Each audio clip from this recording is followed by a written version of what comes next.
So the next question is 4 over 11 divided by 2.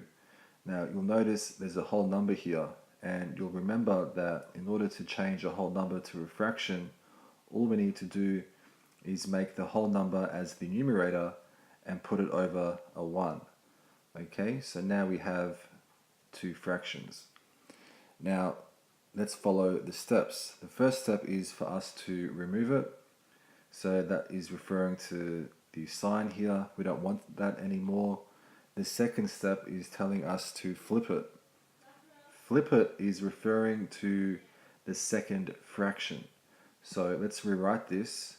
So we've got 4 over 11, and we want to flip the second fraction, which means that the number 1 will now go on top, and the number 2 will now go on the bottom. Okay, so now we'll see if we can simplify diagonally. That's the third step. Now, is there one number that goes into both these numbers equally, the 4 and the 2? And the answer is yes. We can see that there is a number 4 here and a number 2 there. So both the denominator and the numerator are in the same row, which is the multiples of 2. So that means that the number 2 will go into the number 2 once, and the number 2 will go into the number 4 twice. So that one number that goes into both numbers equally is the number 2. So let's simplify. 4 divided by 2 equals 2. 4 divided by 2 equals 2. And 2 divided by 2 equals 1. So we can cross that one out as well. Okay, so now we need to find out if we can simplify this way. Now there's a 1 here, which means that the only number that can go into both numbers is the number 1, which means we can't really simplify this anymore. So now we move on to the fourth step, which is multiply it. So we put in the sign, and we remember that when we multiply horizontally. So we multiply the numerators together and the denominators together. So that means the final answer will be 2 times 1 equals 2, and 11 times 1 equals 11. Now, this is a proper fraction because the numerator is smaller than the denominator, and there is no one number that goes into both these numbers equally apart from the number 1. So we can't simplify this anymore. So your final answer should be 2 over 11. Okay, so now we're moving on to the final question for dividing fractions, and you'll see that we have two mixed numbers here. Now, we know that before we can do anything, we need to change the mixed numbers to an improper fraction. And we know how to do that. We simply get the denominator and we times it by the whole number on the outside, and then whatever that result is, we plus it with the numerator. And we do the same for the other side. So we get the denominator and we times it with the whole number on the outside, and whatever that result is, we plus it with the numerator. So we'll do that. So 2 times 5 is 10 plus 1 is 11. So we've got 11 over 2. And then we'll go to the other one. 5 times 3 is 15 plus 1 is 16.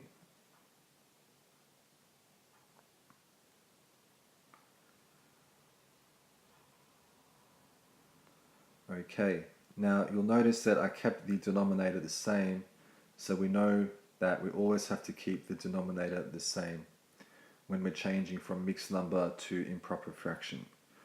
Okay, so now that we've done that, now we can start with the steps. So the first step is for us to remove the sign here.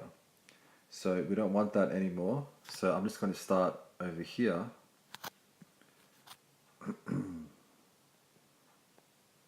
So we got rid of the sign. And the second step is for us to flip it. Now again, flipping it is referring to the second fraction. So we want to flip the second fraction. So that means that the denominator now becomes the numerator, and the numerator now becomes the denominator. Okay, so the next thing we have to do is we have to simplify it if we can. Now, we simplify it diagonally, and is there one number that goes into both these numbers equally? Is there one number that goes into the number 11 and the number 16? Well, if you look at the times table, you'll see that there is no one number that goes into the numerator and the denominator, and the same for the other side as well. So we actually can't simplify this anymore. So that means that we go on to the next step, which is multiply it. Now we make sure that we remind ourselves to multiply, so we put the sign in, and we have to remember again that we need to multiply horizontally. So numerator multiplied by numerator, and denominator multiplied by denominator. So the answer we get when we do that is 11 times 5 equals 55, and 2 times 16 equals 32.